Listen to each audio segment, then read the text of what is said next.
DM Manvendra Singh की अध्यक्षता में पंचायत भवन सभागार में यूपी बोर्ड परीक्षा की तैयारियों के संबंध में बैठक संपन्न की गई। जिला अधिकारी मानवेंद्र सिंह की अध्यक्षता में पंचायत भवन सभागार में यूपी बोर्ड परीक्षा वर्ष 2024 की तैयारियों के संबंध में परीक्षा बैठक हुई संपन्न। बैठक में जिला अधिकारी द्वारा प्रधानाचार्यों, केंद्र व्यवस्थापकों को दिनांक 22 फरवरी 2024 से प्रारंभ होकर दिनांक 9 मार्च 2024 को संपन्न होने वाली बोर्ड परीक्षा को पूर्ण शुचिता एवं पारदर्शिता पूर्वक संपन्न कराने के निर्देश दिए गए। इसके साथ ही जिला अधिकारी ने कहा कि बोर्ड के जो निर्देश प्राप्त हुए हैं उनका सभी प्रधानाचार्य, केंद्र व्यवस्थापक गहनता से ध्यान कर लें और उसी के अनुरूप परीक्षा संपन्न कराना सुनिश्चित करें। परीक्षा में नियमों का विचलन किसी भी दशा में मान्य नहीं होगा। सभी परीक्षा केंद्रों पर परीक्षा के समय पर्याप्त मात्रा में पुलिस बल तैनात की जाएगी, जिससे प्रश्न पत्रों की सुरक्षा की जा सके और निर्बाध ढंग से परीक्षा का संचालन हो सके। जिला अधिकारी ने उपस्थित प्रधानाचार्यों, केंद्र व्यवस्थापकों को निर्देशित किया कि यूपी बोर्ड परीक्षा में किसी भी सेंटर पर नकल जैसी गड़बड़ियां पाई जाए तो त्वरित कठोर दंडात्मक कार्रवाई अमल में लाई जाए।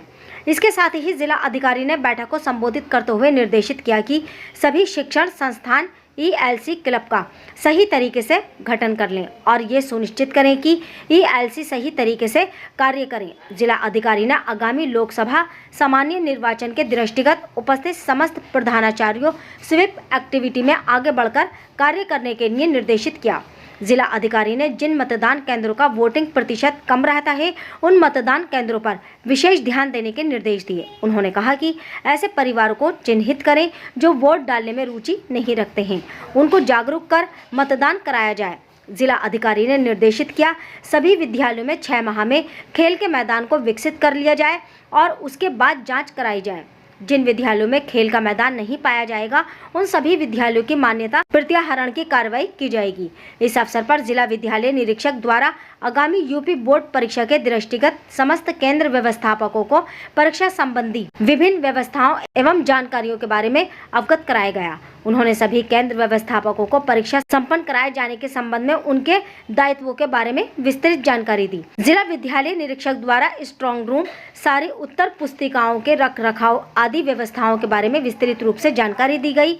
जिला विद्यालय निरीक्षक द्वारा परीक्षा केंद्रों पर विद्यमान कमियों को बताया गया तथा सभी प्रधानाचार्य, केंद्र व्यवस्थापकों को 9 फरवरी तक उन कमियों का निराकरण अनिवार्य रूप से कराने के निर्देश दिए गए। इस अवसर पर अपर जिला अधिकारी प्रशासन गुलाब चंद्र, जिला विद्यालय निरीक्षक अरुण कुमार दुबे सहित सभी केंद्रों के केंद्र व्यवस्थापक उपस्थित रहे। मानवाधिकार इंडिया न्यूज मुरादाबाद। लोग जो कि पहले कहीं कुछ कारोबार कर रहे थे, उन्होंने कारोबार छोड़ दिया, कारोबार में फायदा नहीं हुआ तो उन्होंने कॉलेज स्थापित कर लिया। अब उनके दिमाग में हमेशा व्यथा ही रहता है कि कैसे अधिक पैसा है, तो फिर वो बहुत नकारात्मक चीजों में चले जाते हैं। उसमें सहायक बिल्कुल मत नहीं आए। मेरा आप मुझे बड़ा बड़ी कार्रवाई करनी पड़े या जो भी निरंतर शासन जो नई नई चीजें ला रहा है, क्योंकि अब ये जो किसी चोर के खिलाफ कोई काम हम करें, किसी डकैत के खिलाफ कोई काम करें, ये कैसे चोरी करेगा, इसने ये रास्ता ढूंढ लिया, ये डकैत इसने ये रास्ता, इस रास्ता को ब्लॉक करना, हमको उस रास्ता को भी ब्लॉक करना है। तो ये चूहा बिल्ली का खेल नहीं होना चाहिए। तो नहीं है जिस श्रेणी के लिए चारों तरफ से कसा जाता है यार, यहाँ से लीकेज होगा तो इसको बंद करो, यहाँ से लीकेज होगा इसको बंद करो। तो हमें अपना जो आपका जो समाज में आपका स्थान है उस स्थान को दिमाग में रखना चाहिए। हो सकता है प्रबंधन तंत्र आपके साथ सहयोग ना कर रहा हो, आप चुपचाप हमें आके रखा रहा है और 10 से 12 में ऑफिस में मिलता हूँ, आप आके बता जाएंगे, मैं फिर आगे काम में करूँगा। और क्या तैयारियां मैंने यहाँ पर आज जितने भी प्रधानाचार्य और केंद्र व्यवस्थापक हैं उनको बुलाया था, उनके साथ बैठक की है। उनको मैंने स्पष्ट किया है उनसे कि कहीं भी कोई अनुचित कार्य नहीं होना चाहिए। हम लोग जितनी सख्ती करते हैं उसकी कोई ना कोई काट खोज ली जाती है। इस तरह की रेस नहीं होनी चाहिए। कम से कम जहाँ पर बच्चों का भविष्य निर्भर करता पूरा, तो वहाँ पर ऐसी चीज़ नहीं होनी चाहिए। तो इसके लिए मैंने काफ़ी हिदायत दी है और मुझे पूरा विश्वास है कि उन्होंने इस चीज़ को नहीं होने देंगे कि किसी प्रकार की कोई गड़बड़ी किसी केंद्र पर हो।